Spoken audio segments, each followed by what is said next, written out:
for my tasks, I actually want to show them in some kind of Kanban view. So each task has a status here. And so I want to show these tasks in a Kanban where each column in the Kanban is a given status that the task could be, and then the user can drag them across statuses. And so let's get AI to make that change. For the tasks that we show on the page, I want to show the tasks in a Kanban element where each column of the Kanban is a given status of a task. And then when a user drags a task across columns, it updates the status of that task accordingly. Don't change anything else on the page, just change the task section to now be a Kanban. And I can send off my prompt.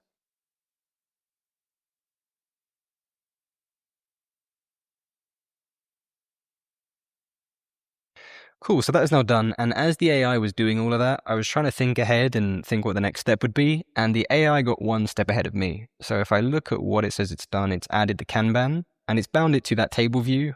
And it says it's added a workflow that when an item gets dragged, so it gets moved from one status to another, it automatically updates the status. And I was thinking I was going to have to do this manually, but I guess not. And so just to confirm this, if I click onto the Kanban here and I go to its workflow, I can indeed see there is a persist task status on drag workflow. So if I click this, I can see it calls an API to update the status of the task, and then it refreshes the table view so we get all of the latest tasks with the updated statuses.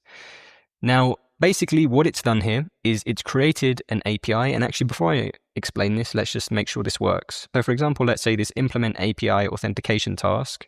If I go to the tasks table, implement API authentication, it's currently in progress. And so if I was to go into the interface and put it into preview mode and drag this task to the completed column, if I now switch back to the table, the implement API authentication task, we can indeed see has the status completed. So that saving is working correctly. And so basically how this is working, if I go back to the Kanban, is that whenever an item gets moved, so it's dragged from one column to another, we first call this API and we tell the API what the ID of the item is that's been dragged, and we then tell it its new status.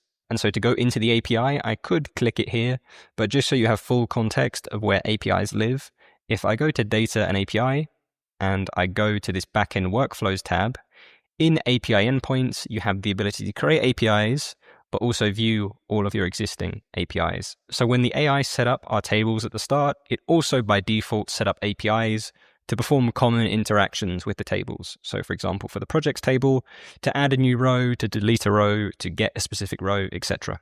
And so for the tasks table, it created these APIs, and here we have the update row API. And so what's happening is that from the interface, we're calling this update row API for the tasks table. We tell it the row ID and the status that we want to update the task to, and then it goes into the tasks table, looks for the item with that matching row ID, and then updates the status. Now, as a note with all of these APIs, they're currently public. You can tell this by on the left here, you see this globe icon, and then when you're actually inside of an API, in the top right, you have this button, which you can open, and you can see the security right now is public. We'll go through shortly how you can secure these APIs. I just say this for context now that when the AI set these up, it may have set them up to be public by default. So you just need to be aware that you might need to go back and add your own security. Cool, so now that that is done, the very last thing I want to do, along the same kind of lines of interacting with our database, is adding tasks. So when someone clicks add task, I want to show a pop-up where they can input the information about a new task, and then when they press submit, that gets added to our tasks database. So if I switch back to the AI mode, I will get rid of the Kanban in context, and I will say, when someone presses the add task button in the tasks section of the page, I want to show a pop-up where the user can input just the bare minimum information that is needed for a new task. Then they can press submit, and that new task will be added to our tasks table and appear in the tasks Kanban. And I can send it off.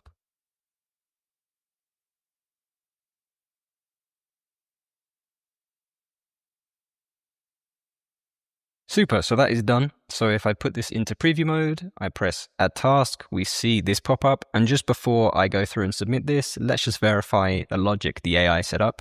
So if I put this back into edit and I click onto this form here, Now I can see it's got a workflow set up for on submission, and then it calls this function, and in this function, it does indeed call an API to add a row, and then refetches that data. So that all looks good. So if I put it into preview and I do now add just a test task, when I submit this, the pop-up closed, and we can see here we have that new task. It's got a null description because we didn't have one to input, but that task has been added. And if I look back at our tasks table, we can see here that now in the table we have that new record. And so now the base of this task detail page is set up. I won't go through adding the functionality for editing the project, deleting the project, or pulling in the members, because the premise of setting those up would be the exact same. So for example, in edit project, on click, we would show some kind of pop-up where you let the user edit the information, submit the form, and when they submit the form, you'd call an API. Same for deleting. When they press delete, you probably show some kind of confirmation pop-up, and if they confirm it, you then call a delete row API. And then for the members at the bottom, in the same way we pull in the tasks data in a table view, you would do the same thing, show the members, and then when they click add member, show a pop-up, let them input the respective information. Then when they submit the form, call an add row API.